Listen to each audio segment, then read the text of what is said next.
અમારા કાઠિયાવાડમાં કોક દી તું ભૂલો પડ ભગવાન, તું થાને અમારો મહેમાન, તને સ્વર્ગરે ભૂલાવું શામળા. એ જો કોક દી ખરેખર ભૂલો પડી ગયો તો એને હું બતાવશું આપણે. આ કાઠિયાવાડ. ગઈકાલે આ વિડીયો જોયો.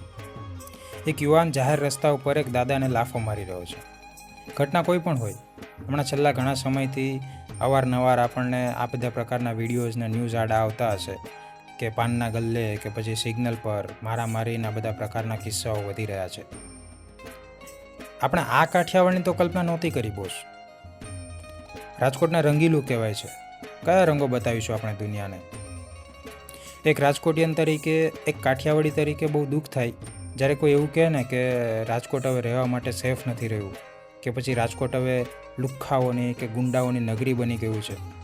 ત્યારે એવું થાય કે આપણે કઈ દિશા તરફ આગળ વધી રહ્યા છીએ. આ તો આપણી ઓળખ ના જ હોય યાર. એવું કહેવાય છે કે આખા જગતની માલિપા જતા રહ્યો ને પણ અમારા કાઠિયાવાડ જેવો મલક ના થાય. હવે બહારથી કોઈ કાઠિયાવાડમાં આવે ને તો એને ડર લાગે છે કે ક્યાંક કોઈક જગ્યાએ માથાકૂટ ના થઈ જાય. અને આ કોઈ સારામાં સારા ડીવાયએસપી કે પછી એસપી મૂકી દેવાથી રાતોરાત બદલાવ નહીં આવી જાય. આના માટે જવાબદાર ક્યારેય કોઈ એક વ્યક્તિ કે પછી સમૂહને દોષ આપી જ ના શકાય.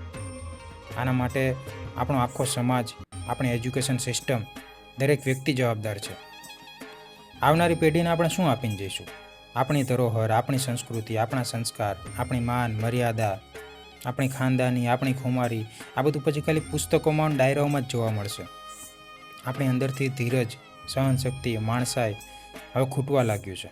જે વસ્તુ ઉપર તો આપણે જીવતા હતા, હવે એ જ વસ્તુ ખતમ થઈ રહી છે. આપણે ક્યાંક એકબીજાનો આદર ચૂક્યા છીએ. ઠીક છે ને યાર, 2 મિનિટ મોડું થશે, ક્યાંક કોઈકને સાઈડ આપી દીધી કે પછી ક્યાંક કોઈકને ગાળ આપીને નીકળ્યા કરતાં સ્માઇલ આપીને નીકળી જઈએ તો શું વાંધો આવવાનો છે? નફરત ફેલાવા કરતાં પ્રેમનો ફેલાવો કરીએ ને. આવા સમાજની તો કલ્પના નહીં કરી હોય મેઘાણીએ કે હેમુ ગઢવીએ. આ બધી ઘટનાઓ પાછળના કારણોમાં ઘણા બધા પરિબળો ભાગ ભજવતા હોય છે.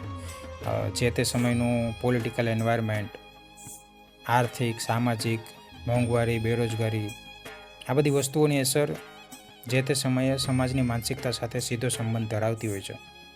તમને શું લાગે છે, આ બધી ઘટનાઓ વધવાની પાછળના કારણો શું હોઈ શકે છે? કોમેન્ટમાં તમારા અભિપ્રાયો જણાવજો.